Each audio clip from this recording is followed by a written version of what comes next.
Hi అండి. అందరికీ నమస్కారం. Welcome to our channel. ఈ సంవత్సరం దేవీ నవరాత్రులు 11 రోజులు రావడం చాలా విశేషమైనది. దసరా నవరాత్రులలో అమ్మవారిని పూజించేవారు పాటించవలసిన నియమాలేంటో ఈ వీడియోలో చూద్దాం. 10 సంవత్సరాలకి ఒకసారి తిథులలో వచ్చే మార్పు వల్ల 9 లేదా 10 రోజులు వచ్చే నవరాత్రులు 11 రోజులు రావడం జరిగింది. అందుకే ఈసారి అమ్మవారికి 11 రోజులు 11 అలంకారాలలో అమ్మవారిని మనం దర్శించుకోవచ్చు. ఈ దేవీ నవరాత్రులలో ఎవరైతే అమ్మవారిని పూజించాలని అనుకుంటారో వారు పూజకి కావలసిన సామాగ్రి మొత్తాన్ని కూడా అమావాస్య రోజే తెచ్చిపెట్టుకోవాలి.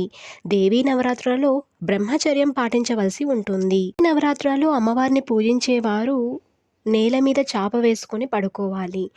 ఆరోగ్యం బాగోలేని వారు పరుపు మీద ఇంకొక బెడ్షీట్ వేసి పడుకోవచ్చు. దేవీ నవరాత్రులు చేసేవారు పొలిమేర దాటనే కూడదు. అలాగే కోపం పనికిరాదు.